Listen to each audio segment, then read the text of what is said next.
Hello दोस्तों, आशा है आप लोग बहुत ही ज़्यादा अच्छे से पढ़ रहे होंगे और मेरी बातों से आप पर शायद थोड़ा भी फ़र्क पड़ता हो तो मैं अपनी जो ये वीडियो बनाना है इसको सफल समझूंगी। क्योंकि मुझे ये लगता है दोस्तों कि मेहनत जो होती है ना, हमें कर्म पर ध्यान देना चाहिए, किस्मत पर नहीं देना चाहिए। जो जिन लोगों को किस्मत से मिलता है बहुत टेम्परेरी होता है, क्योंकि किस्मत हमेशा सदैव एक जैसी नहीं रहती। लेकिन जो आपको पुरुषार्थ से अपने ज्ञान मिलेगा वो आजीवन आपके काम आएगा, और जो इंडिपेंडेंस मिलेगी वो आजीवन काम आएगी। अच्छा, कुछ लोग कहते हैं कि भाई सरकार मतलब आजकल प्राइवेट में इतने अच्छे जॉब के मतलब अपॉर्चुनिटीज़ हैं तो क्यों गवर्नमेंट की तैयारी की जाए। तो मैं ये कहना चाहूँगी, ये जब कोविड आया तो सभी लोगों ने उस समय देख लिया कि प्राइवेट में कितने लोग घर भी बैठे और कितने लोगों को बहुत ज़्यादा डाउन सैलरी पे काम करना पड़ा, है ना। लेकिन जो गवर्नमेंट सेक्टर है उसने जो स्थायित्व तो दिया, क्या वो किसी और सेक्टर ने दिया कभी? देखिए, आज ये राजनेता जैसे आपने देखा होगा कहते हैं कि स्थिरता दीजिए तभी हम कुछ पॉलिसीज पे अपनी काम कर पाएंगे। और आपने देखा होगा जब स्थिर होता है, या पुराने भी समय में आपने देखा होगा जिन जिन राजवंशों में कला का या विज्ञान का विकास हुआ, या स्थापत्य कला हो या कुछ भी हो, चाहे संगीत हो, कुछ भी हो, तो वो कब हुआ? वो तब हुआ जब वहाँ स्थायित्व था। अस्थिर जिंदगी में जहां आपको पता है आज तो मेरी 1 लाख सैलरी है और कल को आपको पता है कि आप घर भी बैठ सकते हैं, आप उस तरीके से। और देखिए, हम औरतें हैं, हमको परिवार बनाना होता है, हमको अपने बच्चे भी बनाने हैं। अगर हम हमेशा केवल अपने लिए ही मेहनत करते रहेंगे और हमेशा मन में एक बेचैनी रहेगी कहीं मुझे निकाल ना दे, मुझे निकाल ना दे, तो क्या बच्चों पर ध्यान देंगे और क्या हम घर पर ध्यान देंगे, है ना।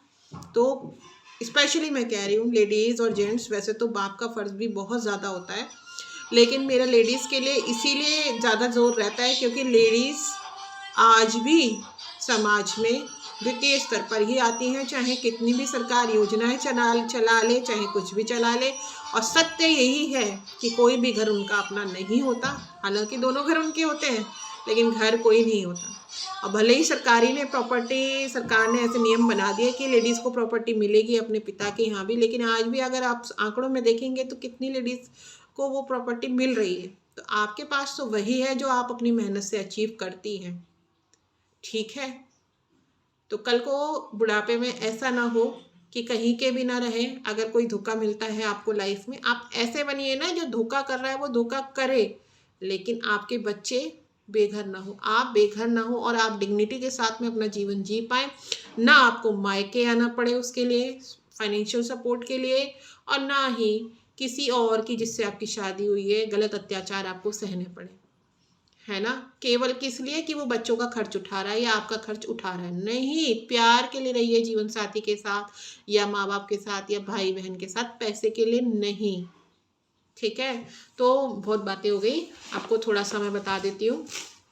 तो देखिए क्या है, प्रधानमंत्री जो मत्स्य संपदा योजना है उसके बारे में मैं थोड़ा सा बता देती हूँ। क्या प्रधानमंत्री मत्स्य संपदा योजना के अंतर्गत वर्तमान वित्तीय वर्ष में कम क्षेत्रफल से अधिक उत्पादन हेतु नवीनतम तकनीकी आधारित गतिविधि के रूप में कुल 40 RAS एवं बायोफ्लॉक यूनिटों की स्थापना की जा रही है। अब देखिए, भारतीय वन सर्वेक्षण रिपोर्ट के बारे में बताती हूँ। भारतीय वन सर्वेक्षण रिपोर्ट बहुत ही ज़्यादा इंपॉर्टेंट है। तो देखिए, जो भारतीय वन सर्वेक्षण रिपोर्ट 2019 है उसके अनुसार उत्तराखंड राज्य में वनाच्छादन कितना है? 24,303 वर्ग किलोमीटर। देखिए, वन बहुत इंपॉर्टेंट है उत्तराखंड में। उत्तराखंड क्योंकि ज़्यादातर पहाड़ी राज्य है, तो यहाँ पे वनों की इंपॉर्टेंस बहुत है और वनों से रिलेटेड क्वेश्चन भी आते हैं। तो इस बात को दिमाग में बिल्कुल यहाँ पे लॉक कर लीजिए। कितना है क्षेत्रफल? 24,303 वर्ग किलोमीटर। कितना? 24,303 वर्ग किलोमीटर, ठीक है। अच्छा, अब देखिए कि जिसमें राज्य गठन के पश्चात 1161 वर्ग किलोमीटर की वृद्धि हुई है। किसमें? वनाच्छादन में। वनाच्छादन में कितनी वृद्धि हुई है राज्य गठन के पश्चात? 1161 वर्ग किलोमीटर, ठीक है। अब हम आते हैं, देखिए हमारे यहाँ टाइगर रिजर्व भी है, आपको पता ही है। तो बाघों की गणना, तो 2006 की जो गणना हुई थी बाघों की, उसमें कितनी संख्या थी? 178। लेकिन देखिए राज्य बनने के बाद अब कितनी हो गई है? 442। कितनी? 442।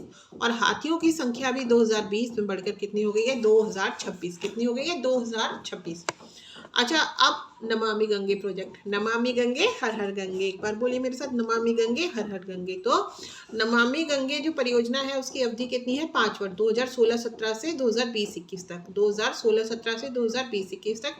उत्तराखंड में इस योजना को 23,372 वर्ग किलोमीटर में क्रियान्वित किया जा रहा है, जो प्रदेश के कुल भौगोलिक क्षेत्र का 43.7% है। कितना है, 43.7% है।